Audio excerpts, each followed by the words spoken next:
Hello, and welcome to this month's Safety Minute.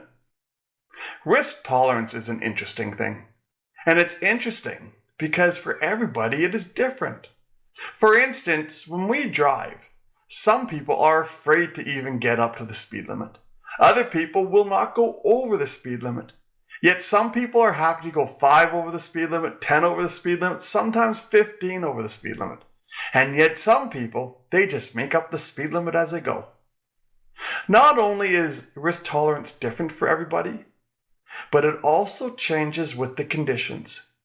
For instance, for someone who refuses to speed, they tend to break that rule when they're late. Or they'll even drive less than the speed limit if it's icy or snowing, or maybe the rain's coming down heavy. And depending on the conditions, so does our risk tolerance change. No matter how you look at risk though, I like to think of it a lot like gambling. Because to me, it's very similar to when you gamble with your money. See, the first thing you need to understand about when you gamble with your health and safety is the currency you're using.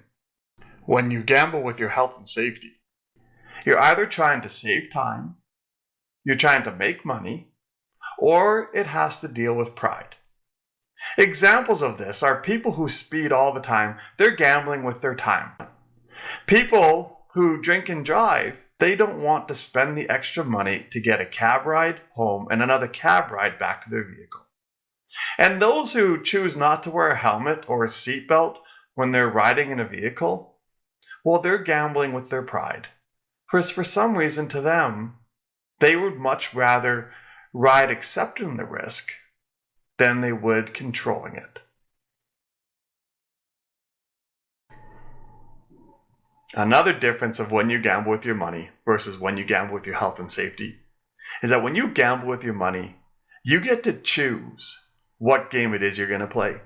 You get to pick if it's going to be a lottery ticket, betting on the horses, playing a VLT, or going to the casino. Further, you get to choose how much money you're willing to bet. And in the case of a casino, you get to pick when you're done and ready to go home. But when you gamble with your health and safety, you don't get to pick any of that. You don't get to choose when the incident's going to occur or what the incident will be. You don't get to choose how it's going to affect your life, what the injury will be, if it'll be a permanent disability. You don't get to choose how it's going to affect the people you love.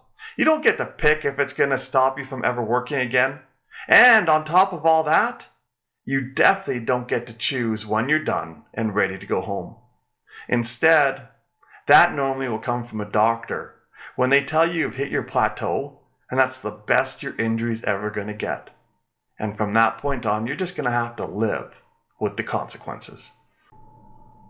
Not only do you get to live with the consequences, but sometimes, you're all in. And the worst part of being all in is not only did you lose your life, but it's your loved ones that now get to live with that pain for the rest of their lives.